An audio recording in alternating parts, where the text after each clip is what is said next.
All right, let's be honest. When was the last time you actually thought, man, I can't wait to read some city council meeting minutes? Probably not something you think about every day. But what if I told you that these minutes are like a secret decoder ring to understanding how the city actually works? We're talking like behind-the-scenes power plays, heated debates about your neighborhood, maybe even a couple of, wait, they voted on what? Moments sprinkled in. You're with me on this deep dive, right? You're like, great, because today we're tackling the New York City Council meeting minutes from March 19th, 2024. Trust me, you do not want to miss this.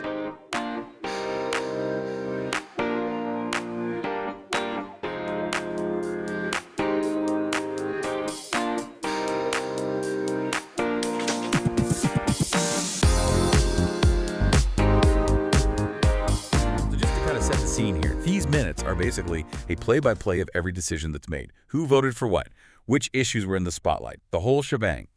It's history, folks, but it's history in action. And let me tell you, this particular meeting was a roller coaster. We're talking zoning changes that could completely reshape entire neighborhoods. A really tense vote on rent stabilization laws that affect, no joke, millions of New Yorkers. And yeah, a little political drama sprinkled in for good measure. Sound good, let's do it. First up is always the roll call. You know the drill here, present, all that good stuff. But one thing caught my eye in this one. Council member 1 was marked down as parental. It's a super small detail, but I think it's a good reminder that these council members, they're juggling real life too, just like the rest of us. Speaking of real life, right after the roll call, we had a Monsignor from a Park Avenue church, and he gives the invocation. I'm kind of curious, is this like a regular thing in city council meetings? It's actually pretty common, and it's interesting because if you look at the different religious leaders who are chosen to give the invocation, you see the real diversity of faith in New York City. Sometimes it's a rabbi, sometimes it's an imam, could be a Buddhist monk. It really runs the gamut. Oh, that's actually really cool. Yeah. I did not know that. Okay, so next up, things get really interesting here because we're diving into, buckle up, the land use call-ups section. Full disclosure, whenever zoning comes up, I get a little lost. So can you break it down for me and maybe anyone else who isn't fluent in city planning jargon?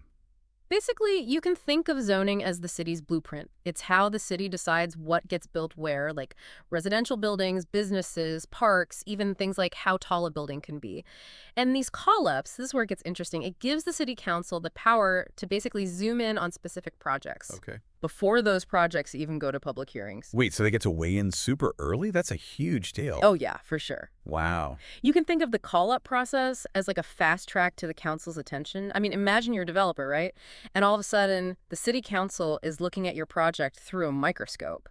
That's got to be some serious pressure.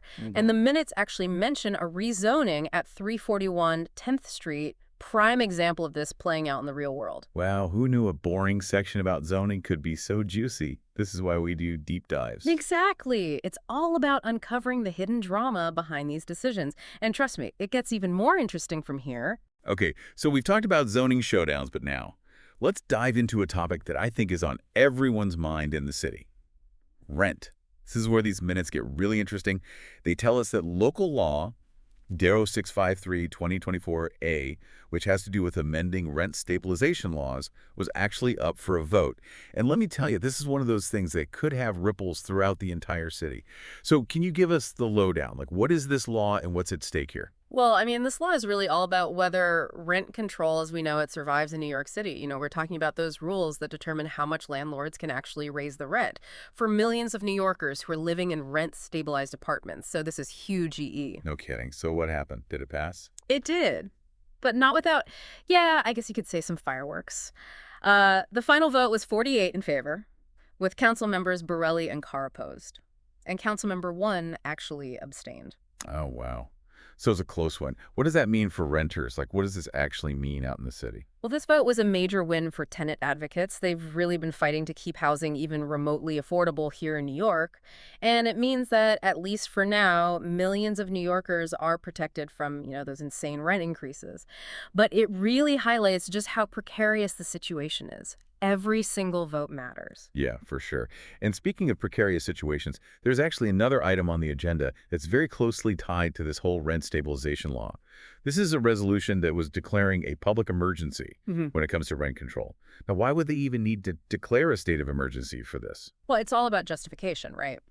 to keep rent control in place, the city has to show that there's a dire need for it.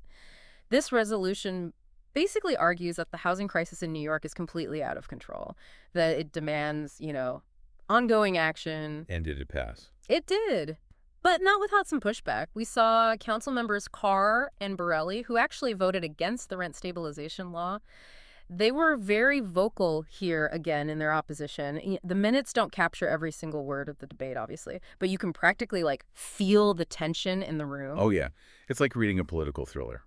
Okay, so we've had zoning battles, we've got these rent wars. What else is on the agenda for this meeting?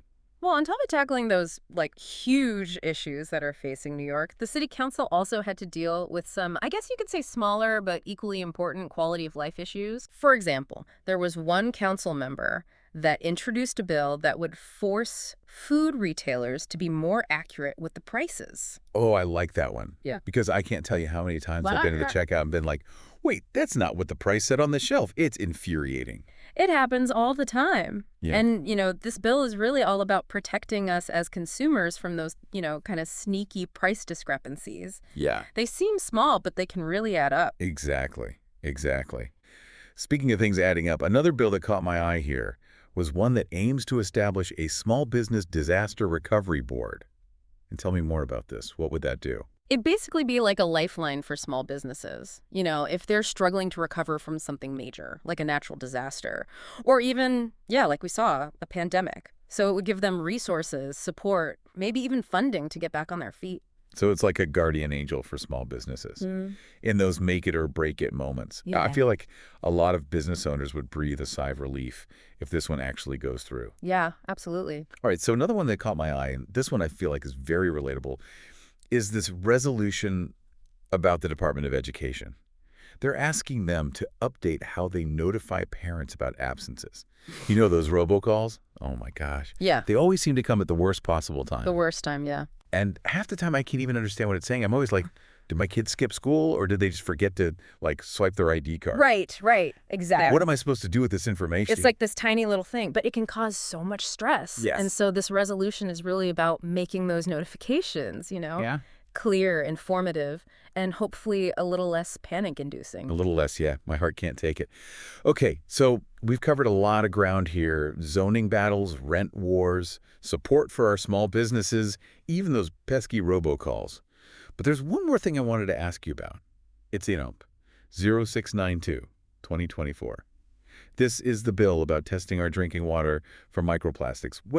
This one really, I don't know why, it just stood out to me. We hear so much about plastic pollution out in the world, but is it actually showing up in our water? That's the million-dollar question, right? And it's exactly why this bill is so important. Because microplastics, these are, tiny, tiny pieces of plastic. A lot of times they're so small you can't even see them. But they're basically everywhere. They're in the ocean, they're in our food chain, and yeah, they're even in our water. Okay, that's officially concerning. Yeah. So this bill is basically saying, all right, we need to figure out how bad this problem is so that we can actually fix it. Exactly. Because we don't really know the full extent of the risks that these microplastics pose. Some studies are saying that, they could be messing with our hormones. They might even carry harmful chemicals. But the thing is, we need more research to know for sure. Yeah. And that's kind of scary, to be honest. Yeah. It makes you think twice about, every sip of water. Yeah, right. And it just highlights how important it is to stay informed and to hold our elected officials accountable. Yeah. To address these problems, especially these new threats that are popping up. It really does. I mean, that's what this whole deep dive is about, right? Yeah.